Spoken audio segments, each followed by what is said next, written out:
Yon, what's up mga kagaston? Another video for today. So, meron din nala sa ating motor ngayon galing Nueva Ecija. So, ayun, chinek natin siya. So, ito yung mga na-check natin. Pero, bagong lahat, intro muna.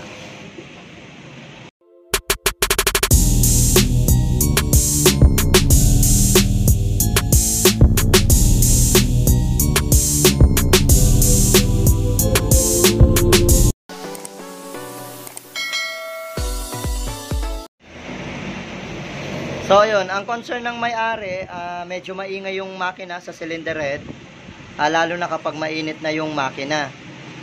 Ngayon, isa sa napagalaman natin, yung kanyang valve clearance. Buti nga hindi pumutok kasi chinek natin yung valve clearance niya. Pagdating sa exhaust, so tamang-tama lang yung sukat, 0.20. Pag sinukat mo sa ibang size, medyo masikip, so sakto lang yung sukat. Pero pagdating dito sa intake, yung banda rito, ito, yung 0.10 hindi rin pumapasok. 0.10 dito hindi rin pumapasok. Ang standard kasi niyan 0.10 lang. So, masikip. So, ibig sabihin tukod. Ngayon, pag sinukatan mo ng ibang size, 0.9 hindi rin pumapasok. Tinry natin isukat yung 0.7. Dito, pasok na siya, pero masikip. Pagdating naman dito, maluwang.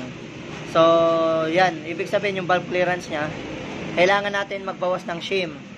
So, sa pagbabawas ng shim, kailangan natin siyang iliha, pero dapat iano mo siya sa may salamin para patag yung pagkaliha.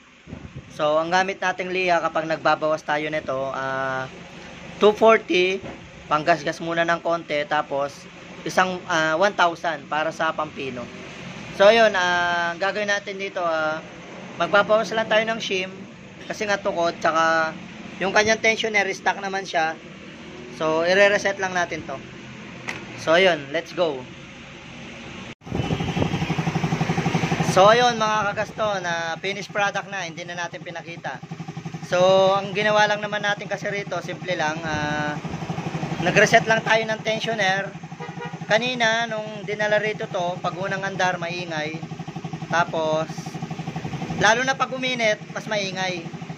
So, nag-check tayo ng valve clearance kasi pinalitan na to ng shim. 4 na shim daw yung pinalitan. Nag-check tayo ng valve clearance. Yung kanyang intake, tukod pareho. So, yung 0.10 hindi pumapasok.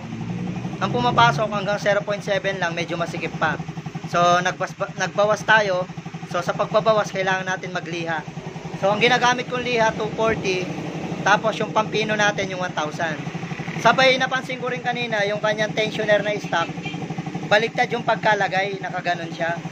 So ang palatandaan niya pag baliktad, eto meron dito to nakalagay up. Pag up, ibig sabihin niya yung taas.